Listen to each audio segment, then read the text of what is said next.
সবাইকে স্বাগত জানাচ্ছি। আমি ফিরোজ তোহা। শুরুতেই সংবাদ শিরোনাম। আমন্ত্রণ জানাচ্ছি আপডেট সংবাদে। শুরুতেই জানিয়ে দিব গুরুত্বপূর্ণ শিরোনাম, এরপরেই থাকবে বিস্তারিত। প্রথমে জানিয়ে দেব আওয়ামী লীগ প্রশ্নে সকল রাজনৈতিক দল ঐক্যবদ্ধ রয়েছে বলল আবু হানিফ। আরও জানিয়ে দেব হটাও আওয়ামী লীগ বাঁচাও দেশ, বিএনপির বিক্ষোভ মিছিল। আরও জানিয়ে দেব যেসব দাবিতে প্রধান উপদেষ্টার সঙ্গে আলোচনায় বসতে চায় ৮ দল। সর্বশেষ জানিয়ে দেব আওয়ামী লীগের মিছিল ও ককটেল বিস্ফোরণে গ্রেপ্তার ৫৫২। এতক্ষণ শুনছিলেন গুরুত্বপূর্ণ সংবাদ শিরোনাম, এখন জানিয়ে দিব বিস্তারিত।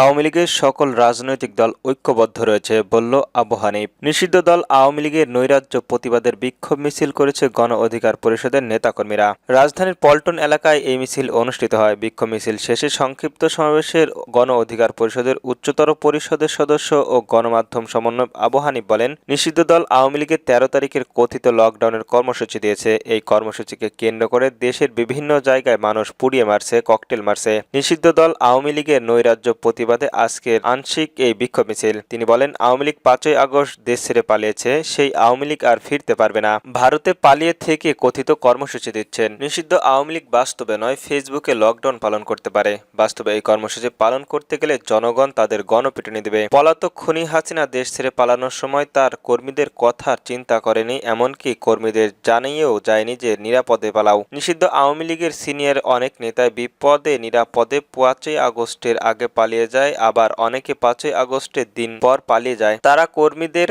কথা একবারও চিন্তা করেনি। তিনি আরো বলেন, পলাতক নেতারা পাচারের টাকা বিদেশে রাজকীয় জীবনযাপন করছে পরিবেশ নিয়ে, আর বিপদে রয়েছেন দেশে থাকা নিরীহ কর্মীরা। দেশ থেকে নিরীহ কর্মীদের বলবেন, দেশের নিরাপদে আরাম আয়েশ থাকা নেতাদের উস্কানিতে রাস্তায় নেমে নিজে বিপদে পড়বে না। মনে রাখবেন, যারা ফেসবুকের কর্মসূচি দিয়েছেন, উস্কানি দিয়েছেন, তারা কিন্তু বিপদে পড়বেন না। দলের উচ্চতর পরিষদের সদস্য মাহফুজুর রহমান খান বলেন, আওয়ামী লীগ ভারতে পালিয়ে আর তার বাংলাদেশে আসতে পারবে না। শেখ হাসিনার বিরুদ্ধে শুধু রায় ঘোষণা করলেই হবে না, তার ফাঁসি নিশ্চিত করতে হবে। হাসিনার নির্দেশ, আওয়ামী লীগ যেভাবে গণহত্যা চালিয়েছে, এতে হাসিনা কয়েকবার ফাঁসির হওয়া উচিত ছিল। বিক্ষোভ মিছিলে আরো বক্তব্য রাখেন গণ অধিকার পরিষদের উচ্চতর পরিষদের সদস্য রবিউল হাসান, ছাত্র অধিকার পরিষদের দপ্তর সম্পাদক মোহাম্মদ আলী তেওহা, ছাত্রনেতা বাবু খান ছাড়াও অন্যান্য প্রমুখ। হটাও আওয়ামী লীগ বাঁচাও দেশ স্লোগানে বিএনপির বিক্ষোভ। হটাও আওয়ামী লীগ বাঁচাও দেশ স্লোগানে রাজধানীর ডেমরা কার্যালয়ে নিষিদ্ধ আওয়ামী লীগের বিভিন্ন কর্মসূচিতে প্রতিহত করতে বিক্ষোভ মিছিল করেছে থানা বিএনপি ও সহযোগী সংগঠনের নেতাকর্মীরা। মঙ্গলবার ১১ই নভেম্বর সন্ধ্যায় ডেমরা থানার বিএনপির আহ্বায়ক এস এম রাজা চৌধুরী সেলিম ও যুগ্ম আহ্বায়ক আনিসুজ্জামানের সবিক শতোদ্ধানের বিক্ষোভের মিছিল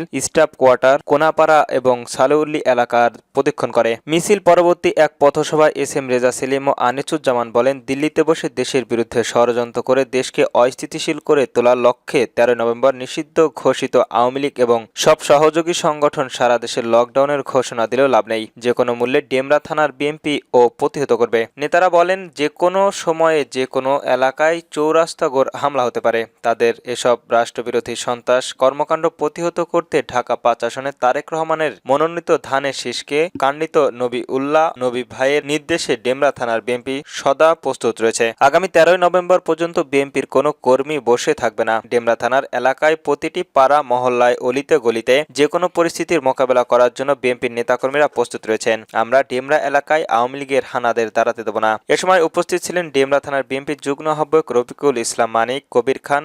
যেসব দাবিতে প্রধান উপদেষ্টার সঙ্গে আলোচনায় বসতে চায় ৮ দল। জাতীয় নির্বাচনের আগে গণভোট সহ ৫ দফা দাবি আদায়ে ঢাকা সমাবেশের করার প্রধান উপদেষ্টার অধ্যাপক মোহাম্মদ ইউনূসের সঙ্গে সাক্ষাৎ করবেন জামায়াত ইসলামী সহ সমন্বয়ের 8 দলের নেতারা। তারা ডক্টর মোহাম্মদ ইউনূসের সঙ্গে সাক্ষাতের সময় চাইবেন বলে জানা গিয়েছে। রাজধানীর পল্টন মোড়ে জাতীয় নির্বাচনের আগে জুলাই জাতীয় সনদ বাস্তবায়নের আদেশে জারি ও উক্ত আদেশের উপর গণভোটের আয়োজন সহ ৫ দফা দাবির ৮ দলের সমাবেশ অনুষ্ঠিত হয়। সমাবেশে জামায়াত ইসলামীর আমির শফিকুল রহমান বলেন, আমরা দাবি কম, কিন্তু আমরা খুব সুস্পষ্ট। জুলাই বিপ্লবকে স্বীকৃতি দিতে হবে, আর জুলাই বিপ্লবকে স্বীকৃতি দিতে হলে জুলাই সনদের আইনি ভিত্তি নিশ্চিত করতে হবে। এই আইনি ভিত্তি ছাড়া কোনো নির্বাচন আয়োজনের সম্ভব নেই। সমাবেশ শেষে পুরান পল্টনের ইসলামী আন্দোলনের বাংলাদেশের কেন্দ্রীয় কার্যালয়ের বৈঠকে বসেন ৮ দলের শীর্ষ নেতারা। সেখানে 2টি সিদ্ধান্ত হয়। সেগুলো হলো জুলাই সনদের আইনি স্বীকৃতি ও জাতীয় নির্বাচনের আগে গণভোট নিয়ে দেশে চলমান আন্দোলনের ব্যাপারে সরকারের পক্ষ থেকে কোনো সিদ্ধান্ত না আসায় দাবির বিষয়ে আলোচনার জন্য বুধবার প্রধান উপদেষ্টার সঙ্গে সাক্ষাতের সময় চাওয়া হবে। এই সাক্ষাতের আলোচনায় ফলশ্রুত কোনো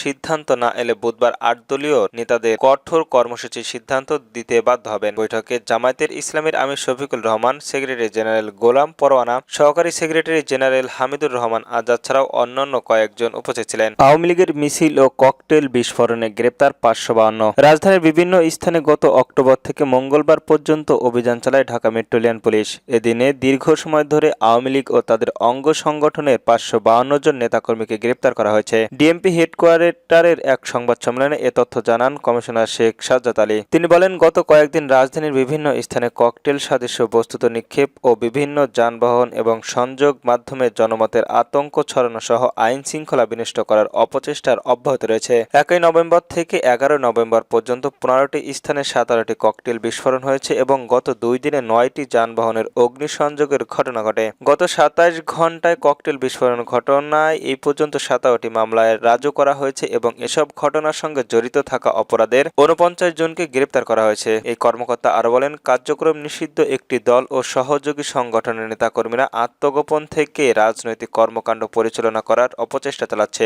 এরই অংশ হিসেবে বিভিন্ন স্থানে ঝটিকা মিছিলের মাধ্যমে জনমনের আতঙ্ক সৃষ্টির চেষ্টা করছে। অক্টোবর থেকে এ পর্যন্ত ১৪টি ঝটিকা মিছিল করেছে তারা এবং স্বল্পস্থায়ী এসব মিছিলের সব ছবি সামাজিক যোগাযোগ মাধ্যমে ছড়িয়ে দিয়ে নিজেদের অস্তিত্ব জানানোর চেষ্টা করছে। গত অক্টোবর থেকে আজ পর্যন্ত ঝটিকা মিছিল পরিকল্পনা, অর্থায়ন ও অংশগ্রহণের সাথে জড়িত ৫৫২ জন নেতাকর্মীকে গ্রেপ্তার করেছে ঢাকা মেট্রোলিয়ান পুলিশ। কমিশনার শেখ মোহাম্মদ সাজ্জাদ আলী বলেন, তাদের কাছ থেকে এবং পরিপক্ক পরিচয় যাচাই দেখা যায় তাদের অধিকাংশ রাজনৈতিক ঢাকার বাইরে থেকে আসা। অর্থের বিনিময়ে তারা ঢাকায় এসে ঝটিকা মিছিলের অংশগ্রহণ করে আবার ঢাকার বাইরে চলে যায়। গত কয়েকদিন রাজধানীর স্থানে ককটেল বিস্ফোরণের সিসিটিভি ফুটেজের বিশ্লেষণ করলে দেখা যায় হেলমেট ও মাস্ক পরে তারা ভোরবেলা ও দিনের ব্যস্ত সময়ে টার্গেটকৃত স্থানে ককটেল বিস্ফোরণ করে দ্রুত ঘটনাস্থল ত্যাগ করে। অনেক ক্ষেত্রে তারা এসব কাজে অপ্রাপ্ত বয়স্কদের ব্যবহার করেন।